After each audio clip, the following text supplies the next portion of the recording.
Hi, my name's Alex. I've been a resident and a volunteer at the Welsh for nearly a year now.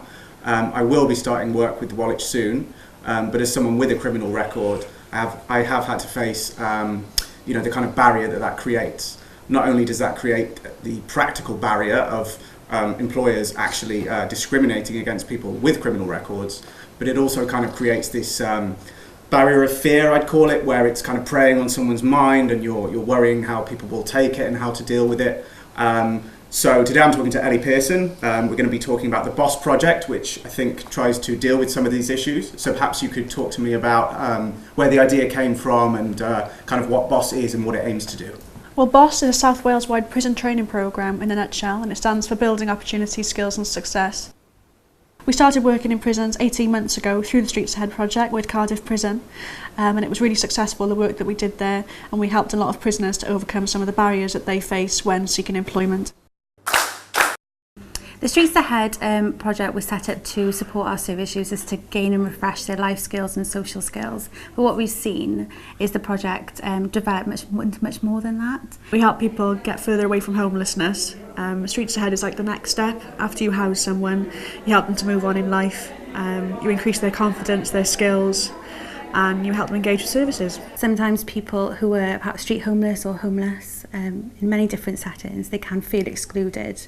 And a lot of our clients say that they feel ignored by society or excluded in some way. We ran workshops, social activities, days out, qualifications, just got people involved in positive activities. What sort of research did you do then to develop what BOSS would become? I talked to a lot of different people, either who have a criminal record or who support people who have offending backgrounds to get back into work and move on with their lives.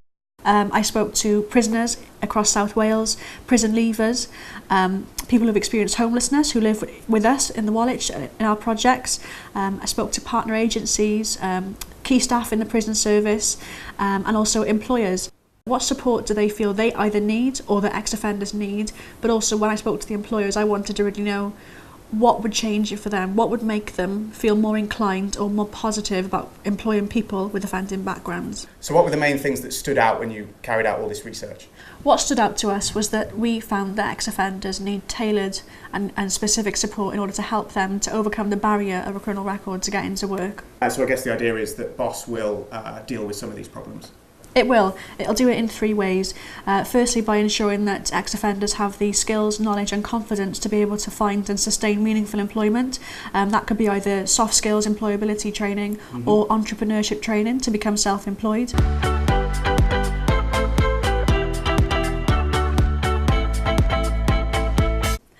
Secondly, what we'll do is pay for tailored qualifications, which will mean that people can go and work in the industries that they want to, and that having the money for that qualification won't be a barrier. And finally, what we'll do is work with employers, educate them around the benefits of employing ex-offenders, but also teach them how to risk assess these people in the workplace so that they do feel more confident and able to employ ex-offenders in the workplace. Thank you, Ellie. It's been great talking to you, and as someone who's had to face some of these issues, I really hope BOSS will be a success, and I hope it tackles some of these issues for other people.